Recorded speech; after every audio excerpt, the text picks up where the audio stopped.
Right. Good morning, everybody. Hopefully everybody's here.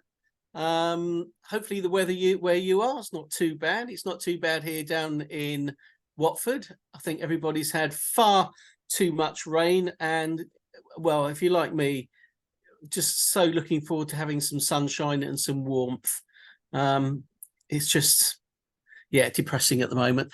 Anyway, so moving on to what we're doing today. This is the 6th installment of our 12-part webinar hosted by Laura, who's the MD of Your Business Angels YBA. So Laura runs a multi-award-winning top 3% goods ad agency, along with being an international speaker on the subject, mainly because she's very good at what she does, but don't tell her that.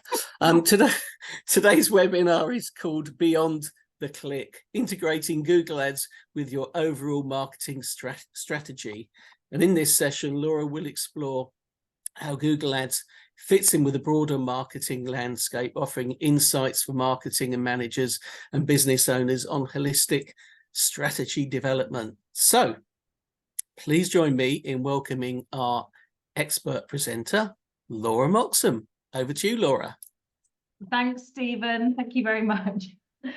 Yeah, oh, it's a funny thing about the weather. Yeah, we've just come back from skiing, and the first day was horrendous. It was really, I don't know if you guys ski, but it was so windy, they even had to close all of the lifts.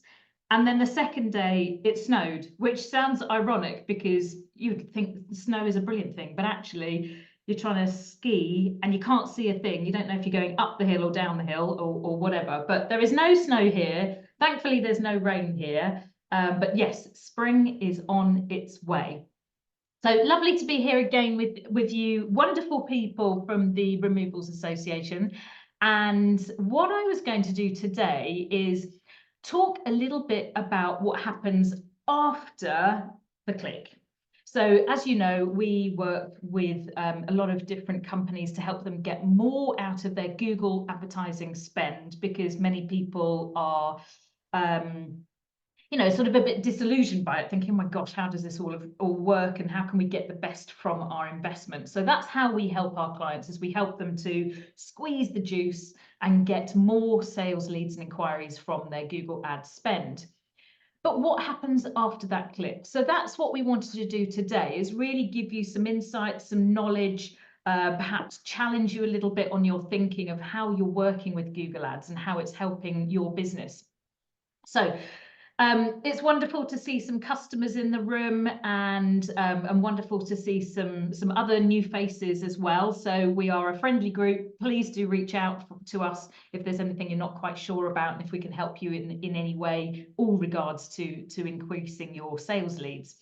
Now, on that point, what would be really helpful is it's a bit of a mystery to us. The people that register for the event, sometimes we don't see them on the actual Zoom link, and the Zoom link names that you've got don't represent who you are as a business. So we can't really kind of chat to you. So what would be really helpful is if you can hover over your name, and then you'll see that there's 3 dots. If you can click on the 3 dots and then just change your name kindly to your business name, that would be really helpful to us.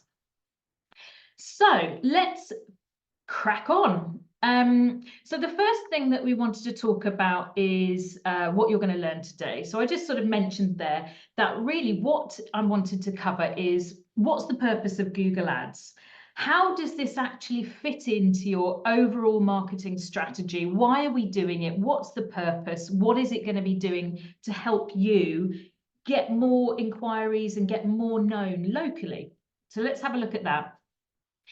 The second thing is, well, Google Ads, how does it fit into the overall sales process? You know, you chuck money into Google Ads, and what is it actually doing? How is it making the phone ring? How is it getting us to book up our removals sort of, booking pipeline? So how does it fit into the actual sales process? Then I wanted to touch on, well, what actually is a lead? Is it a dog's lead? No, what is a lead for your business? What does it actually mean? What does it look like? How does it represent itself to you? And then with these leads, how can we work with them to get more sales leads and inquiries? You know, how can that then fill your book up? And then lastly is about the importance of follow-up. And I will bang on and on and on about this, about the importance of follow-up, follow-up, follow-up, because we spent a lot of money to get that phone ring, to get people to your website, to get them to plug in their contact details and fill out the form on your website. Now let's not just leave them there. Let's make sure that we're following them up and looking after them and bringing them into the ecosystem of your business to become a customer. So those are the 5 key things that I would like to go through with you this morning. So hopefully that is, it will be great knowledge and insight for you.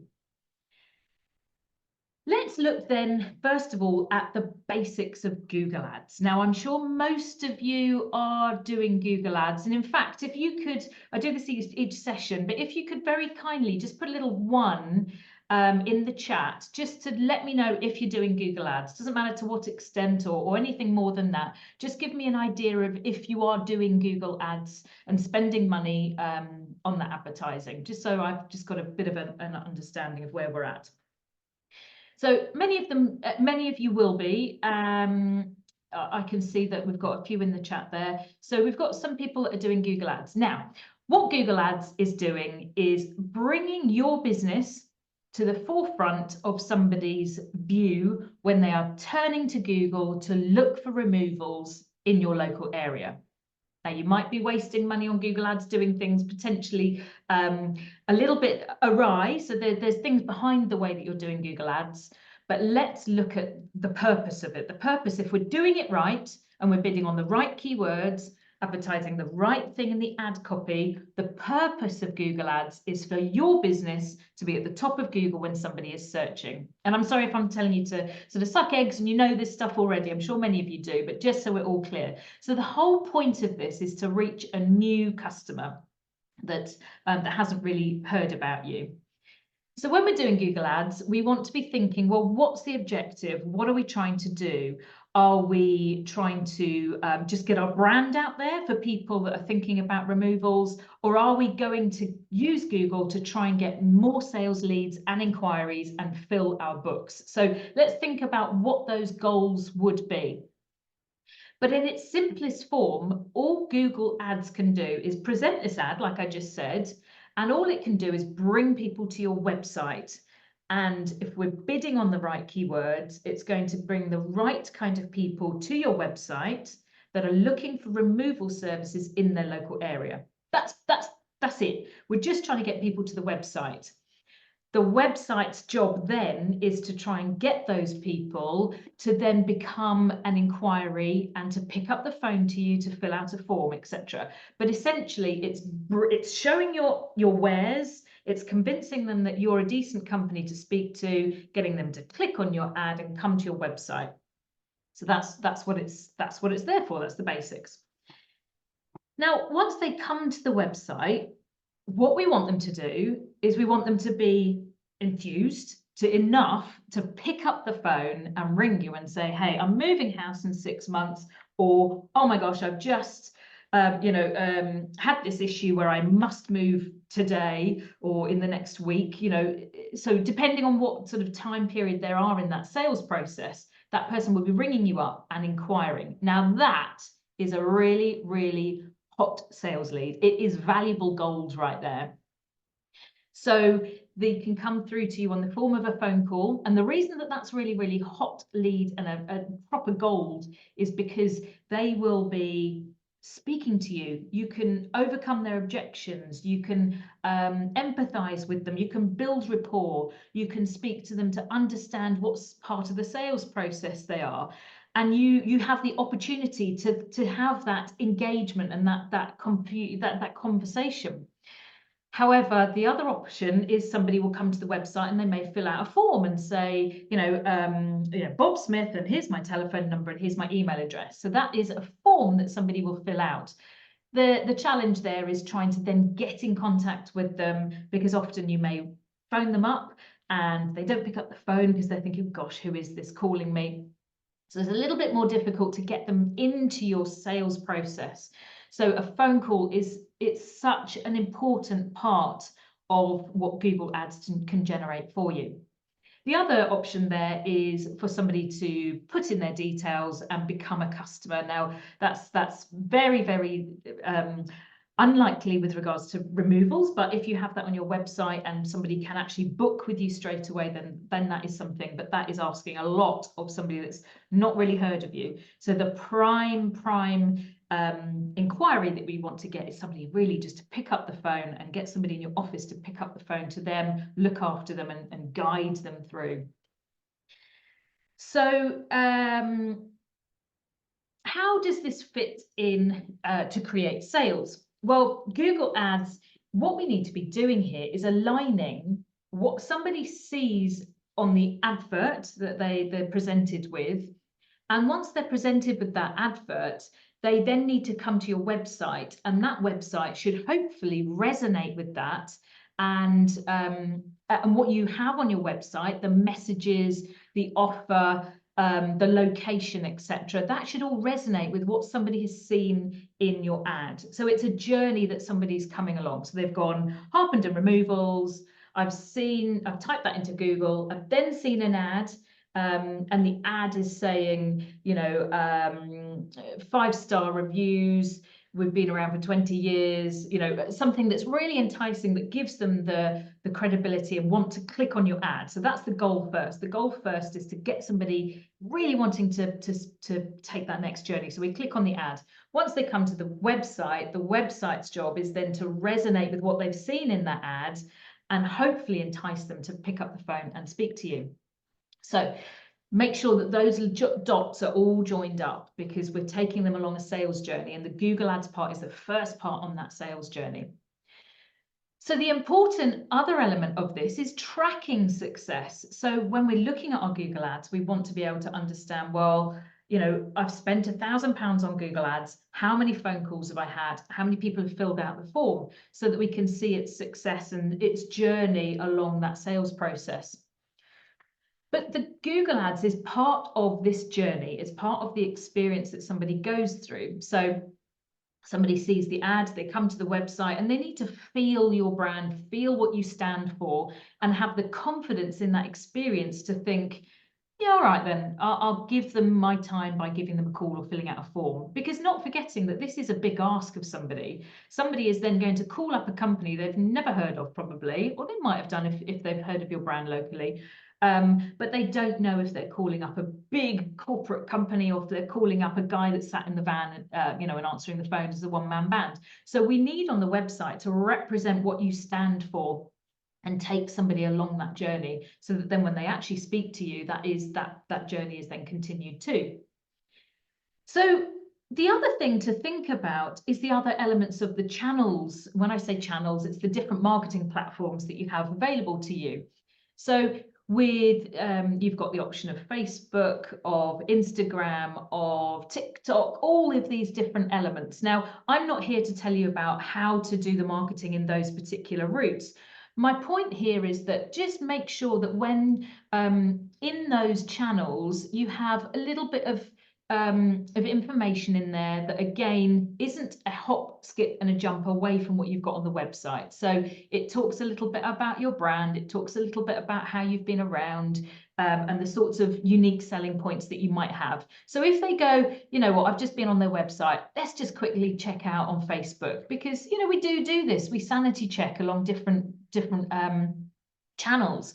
So make sure that when you look at those, it does represent you. You know, I don't think you need to be spending lots of time and effort updating them. If you've got that resource, absolutely, it's certainly not going to harm you. My point here is please just make sure that those channels have the basics in place and represent what you stand for as a business. So that's my point there about sales. And then the last point there is about following up to the sale. So I keep talking about this, but Google Ads is not responsible for the sale. It is absolutely not responsible for the sale. It's responsible for bringing the right person to your website and inspiring them enough to click onto your website and to phone you up or to fill out a form. So it's that journey. It cannot really be responsible for sale. Then once that inquiry has come through to you, then you know, it's for you to make that sale. Now, I just wanted to touch also just to explain the difference between Google advertising and, let's say, Facebook advertising, because you know, you may be thinking, well, maybe I should be on Facebook, maybe I should be advertising there. The big difference here between these platforms and any other platform is that Google is there as a buyer intent platform. Now, what I mean by that is somebody is sat there with their credit card in their back pocket, effectively going, oh, I need a removals company near me. I'm looking and I need to find a good company to work with. So that's the difference. So the difference with Google is I'm looking there, I have buyer intent.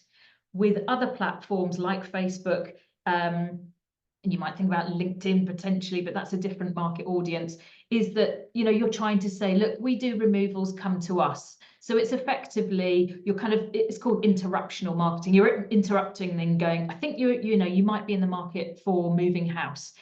But they may have already decided on who they're using, or they might be doing it themselves. The difference with Google is I'm looking for a removals company. Buyer intent is there. It's then your job to try and bring that along that journey, because you know that they are looking for exactly what you do.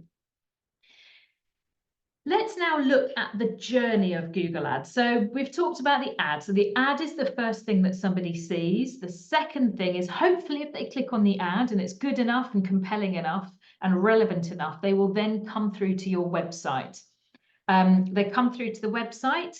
They will hopefully, again, be compelled enough to contact you. That is either phoning you up or filling out a form. So that's sort of stage 3 along this journey. The fourth bit, which sits then very squarely on your team and your systems, is the follow-up. So often I speak to people and say, so how many times did you follow up? Well, you know, I don't want to be pushy. I don't want to, you know, be an annoyance. Well, it's our job. They have been in contact. Our job is to follow up and look after them. Now, there's ways of doing this. You can follow up them and go, right, do you want to buy from us? Do you want to buy from us? Which clearly you wouldn't. So there's ways and means of doing this, and follow-up can be done in a very careful and considered manner by helping them with tips and guides and things like this. It doesn't have to be pushy in any way, but what they need is they need to just, you know, hold their hand and take them along and look after them. So hopefully they will then be at a point to go, you know what, you guys have really been helpful, careful, thankful of the contact. So yeah, I'm happy to work with you. So follow-up is really important. And then hopefully we're going to create a sale. And if not, you can still nurture and look after them and keep in contact with them in the appropriate fashion. So that is the journey from start to finish. Now, what we do for our clients really is purely number 1. Number 2 is really about how effective the website is, and number 3 is part of that as well. So in terms of Google Ads, and what we do is very much around number 1. So let's have a look at some numbers around that. I'm very much a data-driven person, so numbers are really key to me. So if we look at this step by step, firstly, you've got the visitors to your website. So that's what we talked about, bringing the right people to the website that are looking for removals. And getting the right keywords that we're advertising is crucial there to get the right people through to the website. Now, when they come to the website, in realistic terms, if it's dialed in and working very well, really only sort of 10 to 15%, you may get up towards 20, but not much more than that. 10 to 15% typically will do something. And when I say something, I mean picking up the phone or filling out a form, what you want them to do. So that's the part of the website. And then once they've done that, number 2, number 3 is then hopefully, again, there's lots of moving parts that would vary the performance here, landing page, the sales team, etc. Number 3 is that we want to convert that into a sale. And that is relying very much along your follow-up procedure, how well you are on the phone with them, etc. So these are the kind of the typical numbers I would like to see, you know, and bringing that up and getting you more sales leads, more inquiries, more converting into sales. Now, what is a thing to think about is your audience. So psychology is very interesting to me. So psychology is about what your audience is thinking about. I mean, I've just put a picture here of my lovely mother here. She is a potential lead. You know, my mother who's moving house, or it could be, you know, a family that's moving, it could be a student, you know, it doesn't matter who it is, but just please think about them, be respectful for what journey they're going on. So when you're talking to them on the phone, you can then think, right, this is a person slightly more elderly that may have different requirements. And my questioning technique is going to be slightly different than somebody that's a student that's moving house, or somebody that has children, young children in the background. So we've got to be all eyes and all ears and thinking about this lead.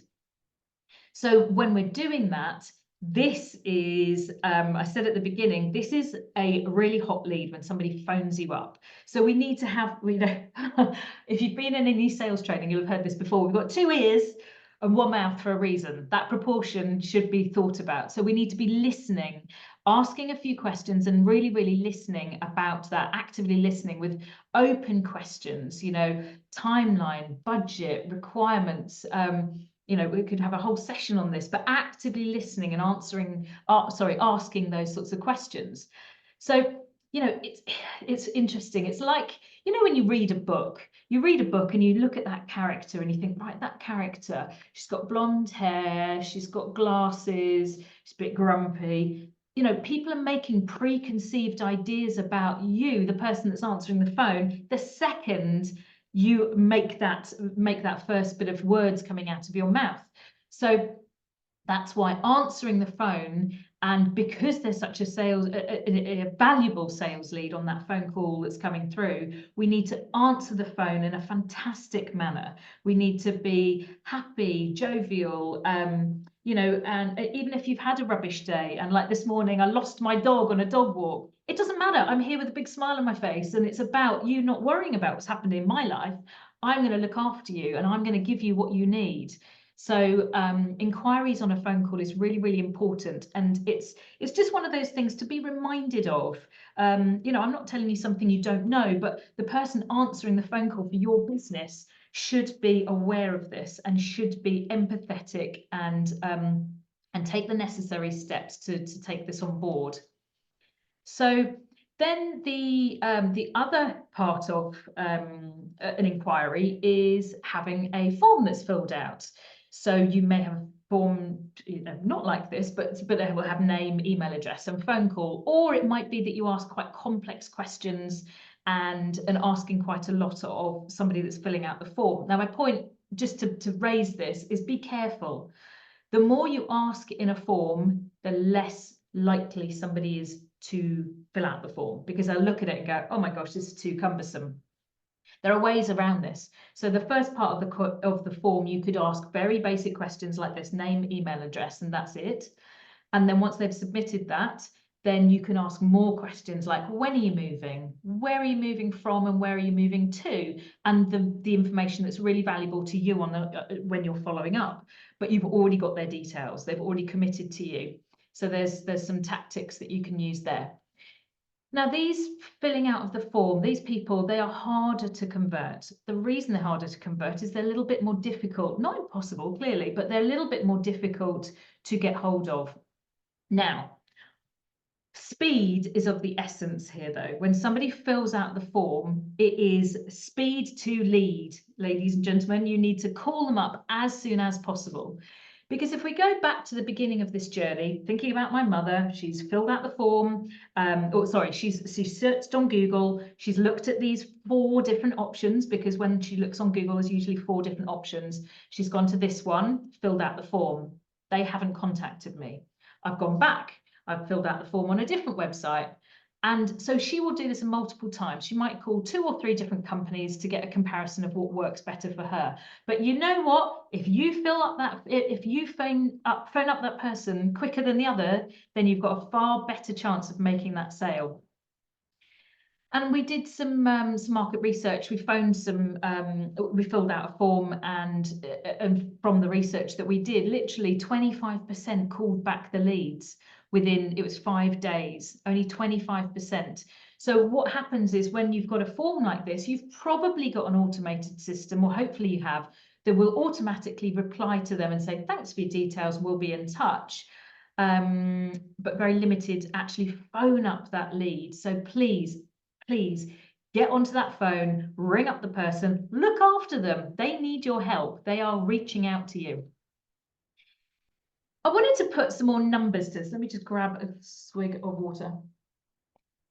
I wanted to put some numbers to this. So let's have a little play here. But let's say we've got 500 people, just in round figures, 500 people that come to the website. Now, if we can increase the conversion rate, i.e. the number of people that come to the website and actually phone you or fill out a form, if we could make some changes on your website to increase that from, let's say, 10% to 12.5%. So we've increased that 25%. We've gone from 50 inquiries to then 78 inquiries. So making changes on your website is going to increase the propensity and the number of inquiries that you get through. Then we look at, well, what could we do? What could we do to make sure that we can make more sales from these inquiries? So let's go from 20% of these inquiries to becoming a customer to 25%. So we've gone from 10 sales then to 20 sales. And with an average order value of, let's say, just plucking a figure here, let's say it's £1,000, you've gone from a sales growth of 10,000 up to 20,000. So Google Ads can only do so much, but what we can be doing to really help ramp up the business and creating these sales is making these moving parts improve to get more sales through.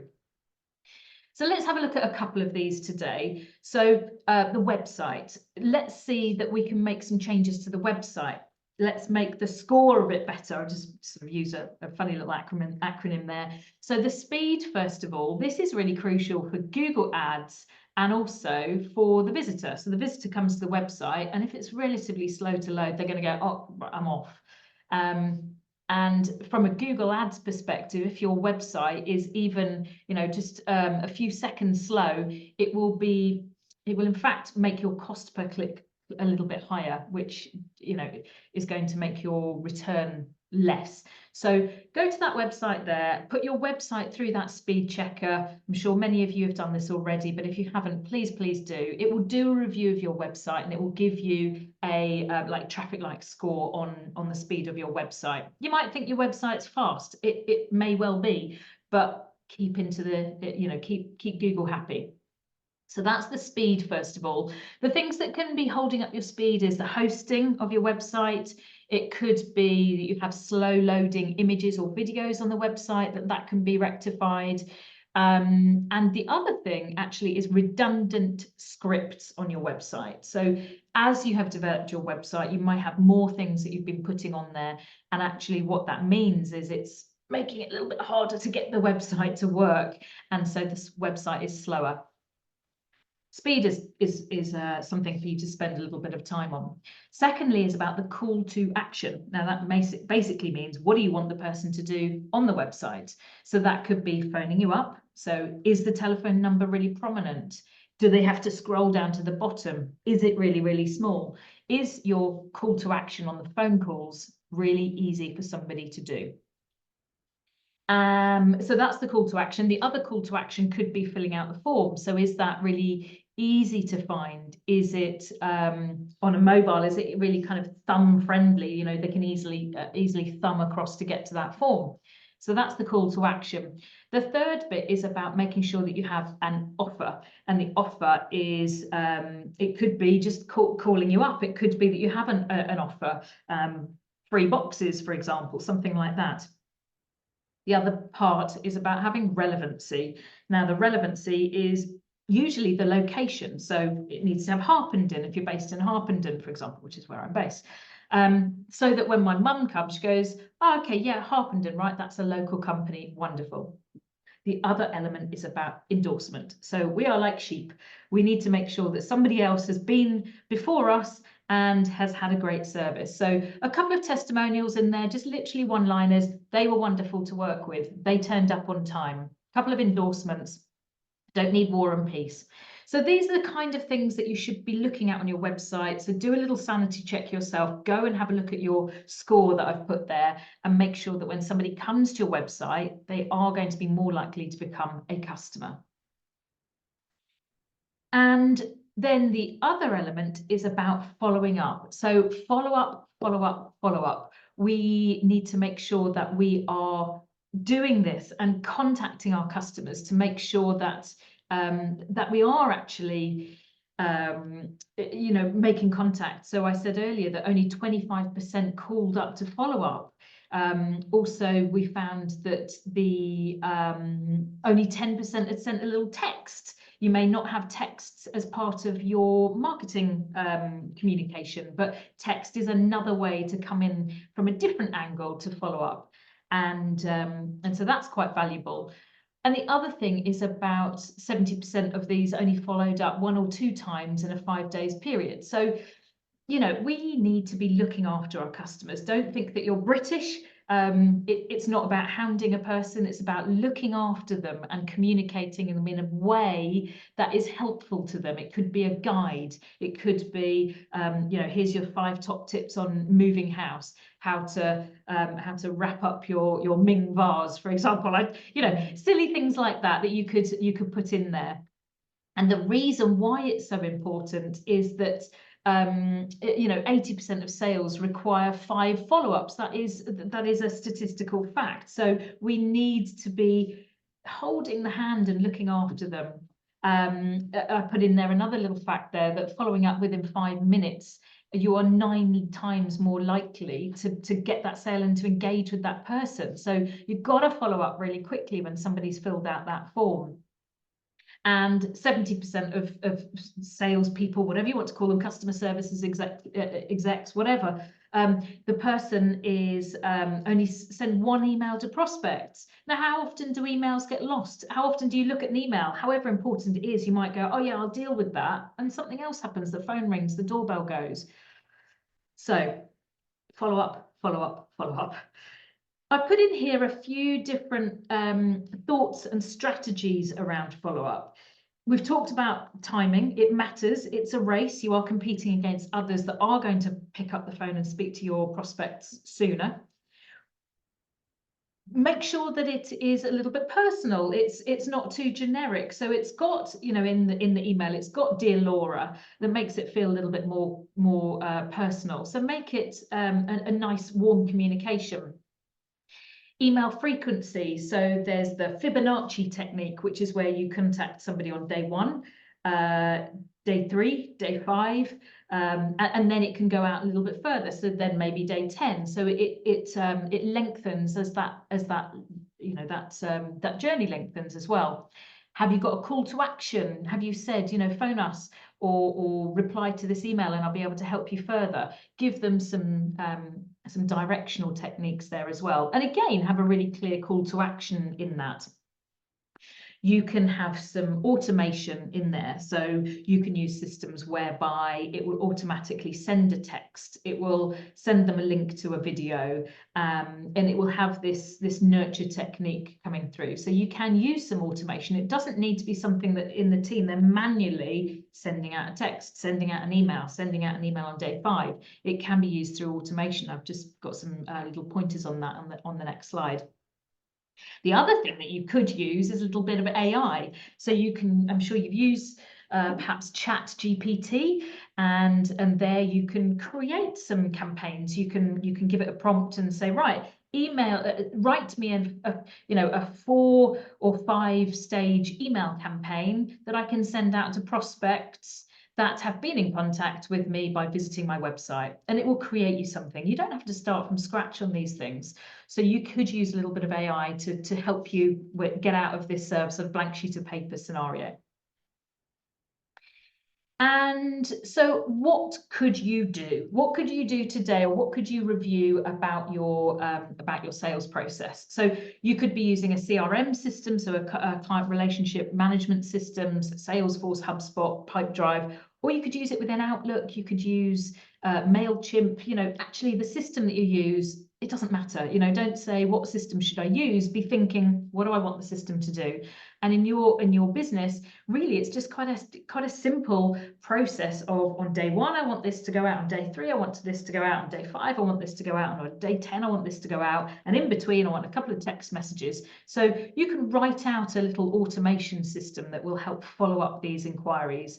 And you can integrate the text messages. You could use WhatsApp if you have that, email, phone, integrate with these different things.